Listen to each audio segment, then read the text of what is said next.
Takulandirani ku AMTV Malawi kuchimake kwa nkhani zenizeni. Ngati nkhani imeneyo kuno kulibe, dziwani kuti nkhani imeneyo ndi yabodza.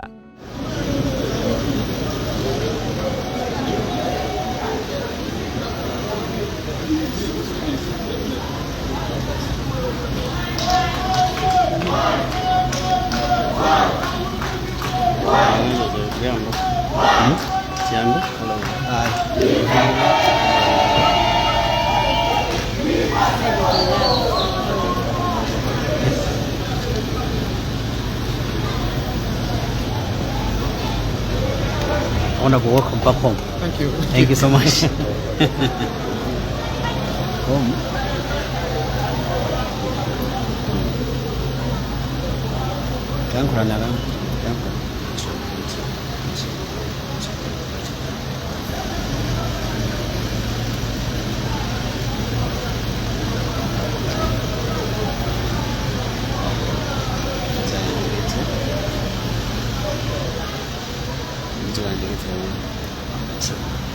Okay, Your Honor, you have visited the High Court Commercial Division here in Blantyre. What are the issues that have come out during this meeting? Well, I'd say they confused the High Court Commercial Division because it is not functional. 90% of work has been done, 2% is still remaining. So I want to find out why it has not been functional. So we are going to meet again on Sunday at the morning with all the stakeholders to make sure that this commercial court starts to function. No arm of government should be dysfunctional.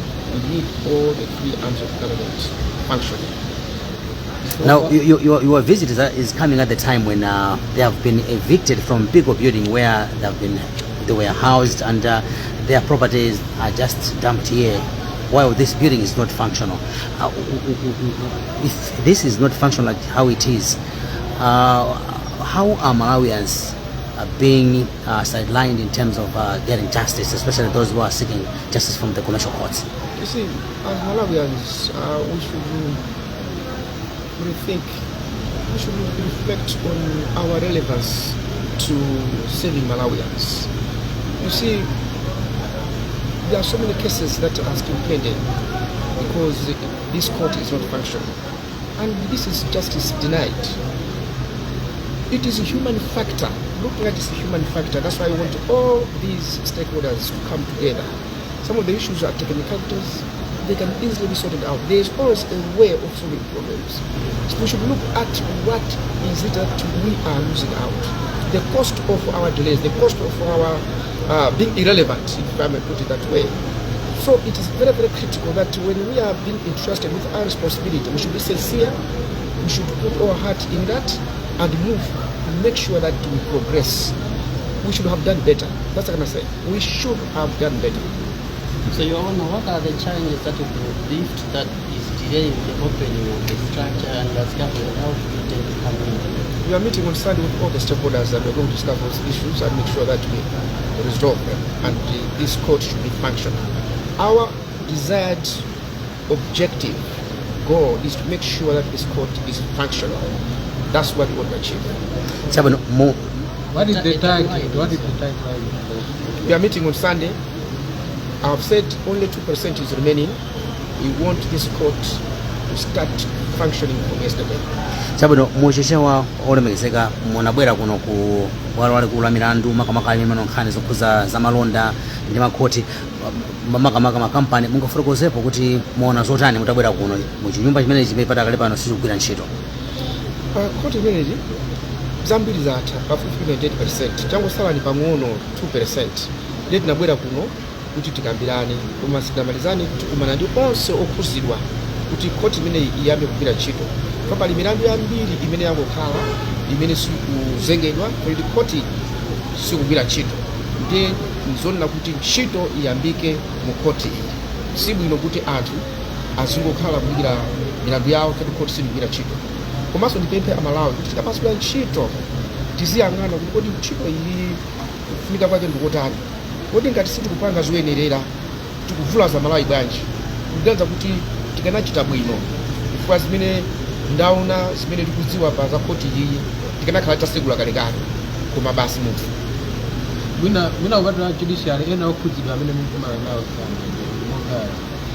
ya onse amene ali okhuzidwa ndi kuti nyumba iyi yambe kugwira ntchito, court yambe kugwira ntchito, ndikupana nawo onse kumudi Sunday zonse tikagwirizana ochoka kumene koko court iyi yambe kugwira ntchito.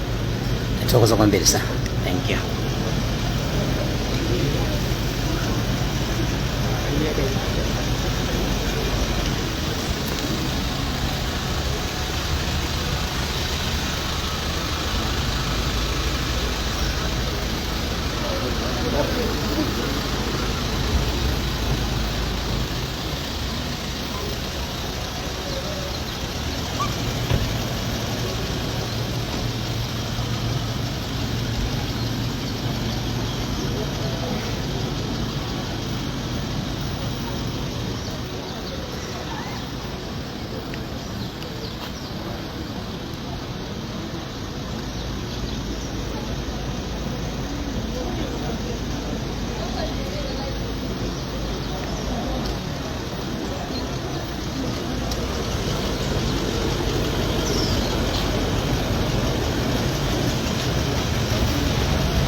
So we are very delighted that the Right Honourable Vice President visited us today, who is also the Minister responsible for public service delivery, because he has directed that on Sunday we should meet at Moody House with all the different stakeholders so that all the contractual issues can be resolved, payment can be made, and we can have access to the premises. Because as we speak now, the Commercial Court Division of the High Court in Blantyre does not have any court premises to work from.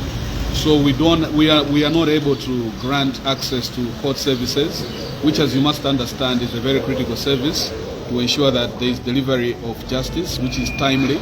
Unless we have access to our court spaces, we are not able to deliver that service.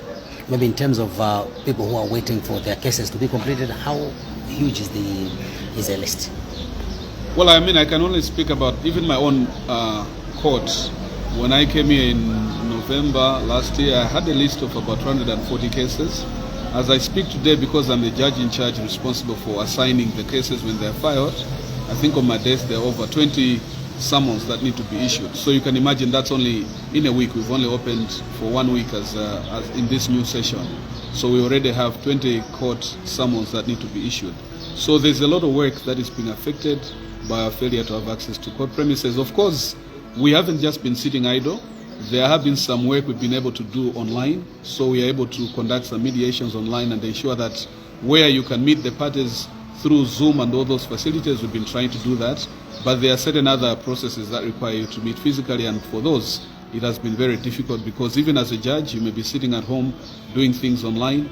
You need access to your court staff to do certain processes. And unless we have access to a court space that is purpose-built, it undermines the efficiency and effectiveness with which we are able to discharge our business. Sabona mwena nyumba imene court imene kwene mavuto ake akuna pati komanso kubwera kwa Vice President wakupasana chilimbikitso chotani kuti zinthu zibwera mchimake. Ntchito yayikulu tingatona kuti mwina 98% ya ntchito imene inatha. Kwatsala ndikungolumikiza magetsi. ISCOM anabweretsa mphamvu inafika pa transformer, komano a contractor electrical afunika ilowetse mphamvu nyumbamo kuti zida zomwenso timagwiritsa ntchito popanga record ma court proceedings ndi kukhala ndi magetsi komanso kuyendetsa makepi mwambamo zonse zinofunika magetsi. Ndiye yangotsala 2% kuti imalizike ntchitoyo. Komano panali zinthu zina zokhudzana ma contract pakati pa contractor wankulu amene anapatsidwa ntchito ya SR Nicholas ndi anthu ena amene akugwira ntchito. Ndiye panali kusamvetsesana pakati pa iwo Department of Buildings komanso chifukwa choti sitingathe kumulipira munthu ndalama ya boma pamene palibe contract.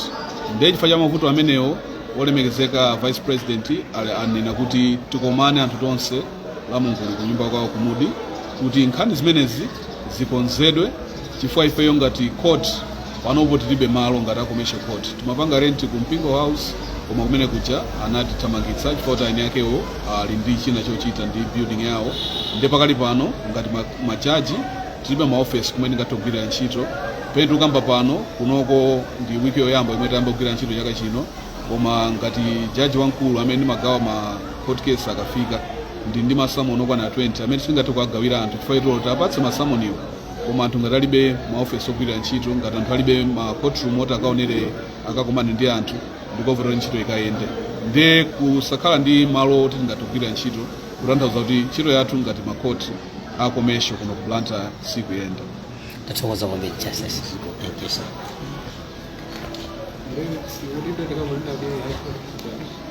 Yes, I'm the judge in charge of the commission. Thank you so much.